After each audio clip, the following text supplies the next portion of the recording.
Sino? Okay kita?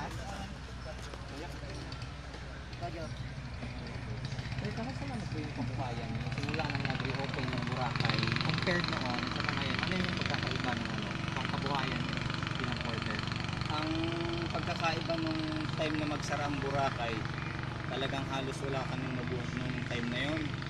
Ngayon naman, kung ang pagbabatayan sa ngayon ay dumarating man, pero puro taga rito lang.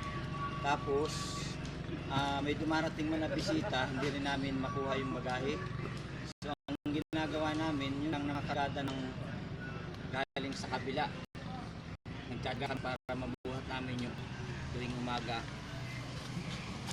So ano po, yung kita niyo, let's say, compared noon, magkano yung kita niyo sa isang araw, tapos compare mo ngayon, meron bang ano?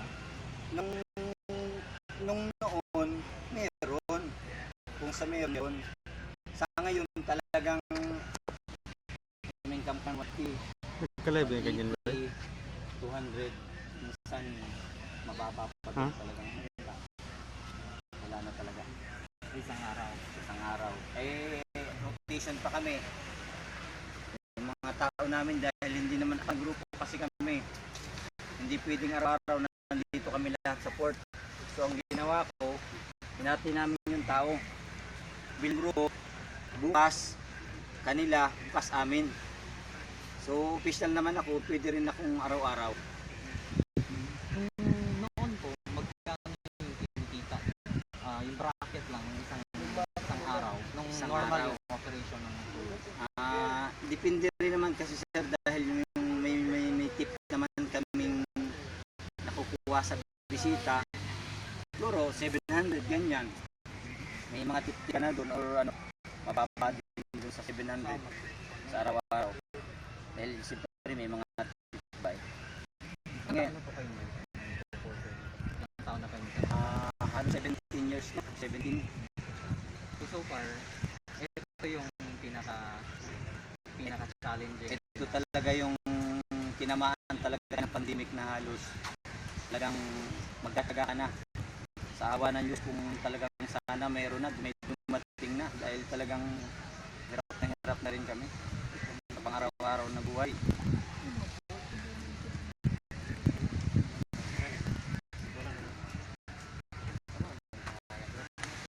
Arnel na lang siya, Arnel lang. Arnel, A-R-N-L.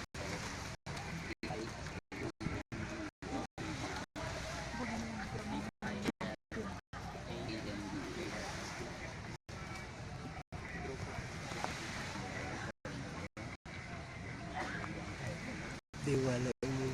What's up? Wag nga ni. Kasi mo sa pin.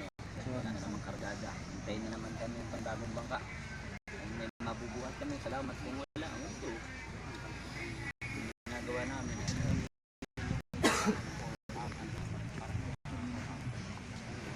Diba ngayon ang balitaan lang, alas 6 na gabi lang. Dati noon, 24 hours.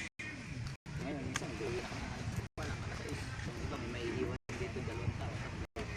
Gusto pang mag-abot ng alas 8.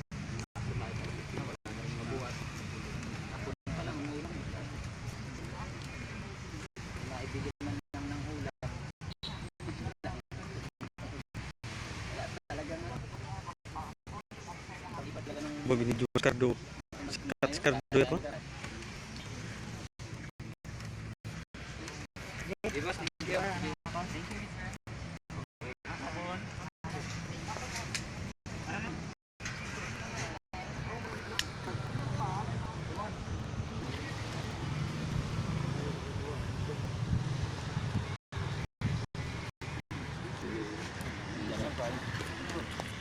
Pag natutukan di Gardo, bula ng Christmas Gardo, no? Kita ni Rom.